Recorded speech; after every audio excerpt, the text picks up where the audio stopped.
एक बार की बात है। एक छोटे से गांव में एक गरीब किसान रामू रहता था। उसके पास बहुत कम जमीन थी और उसका जीवन बहुत कठिनाई में बीतता था। एक दिन जब वह खेत में काम कर रहा था, उसे एक पुराना बर्तन मिला। बर्तन के ऊपर कुछ अजीब चित्र बने हुए थे। रामू ने सोचा कि इसे साफ करना चाहिए। जब रामू ने बर्तन को अच्छी तरह से धोया तो उसमें से एक अद्भुत धुआं निकला और अचानक एक जादुई आत्मा प्रकट हुई।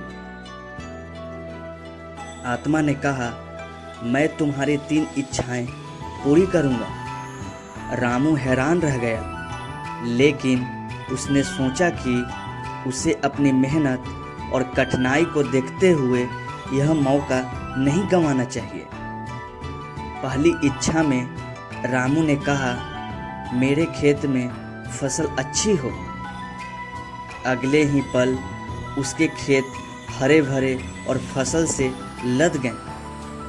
गांव के लोग यह देखकर हैरान रह गए। रामू अब पहले से ज़्यादा खुश था।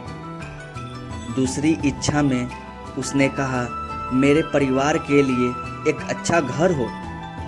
फिर से जादुई बर्तन ने अपना काम किया और रामू के लिए एक सुंदर घर बना दिया। अब उसका परिवार सुखी और समृद्ध था। अब रामू को अपनी तीसरी इच्छा पूरी करने के लिए सोचना था। उसने सोचा कि उसकी दया और सहानुभूति उसे और भी मजबूत बनाएगी। इसीलिए उसने कहा, मैं चाहता हूँ कि गांव के सभी गरीब लोग भी समृद्ध हों। आत्मा ने मुस्कुराते हुए कहा, तुम्हारी दया तुम्हें बधाई देती है। और तुरंत गांव में सभी के लिए समृद्धि का आगमन हुआ।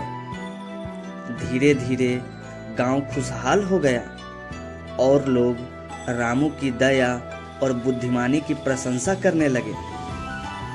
लेकिन रामू ने कभी भी अपनी समृद्धि को अपने लिए नहीं रखा। उसने हमेशा दूसरों की मदद की और अपनी सफलता को साझा किया। इस तरह रामू ने न केवल अपने जीवन को बदला, बल्कि अपने गांव को भी एक बेहतर जगह बना दिया। उसकी दया और जादुई बर्तन ने सबको सिखाया कि सच्ची समृद्धि तभी आती है जब हम दूसरों की भलाई के बारे में सोचते हैं। इस कहानी से हमें यह सीखने को मिलता है कि जादुई वस्तुएं चाहे कितनी भी शक्तिशाली हों, असली जादू हमारे दिल में है जब हम दूसरों की भलाई के लिए काम करते हैं। Thank you so much guys.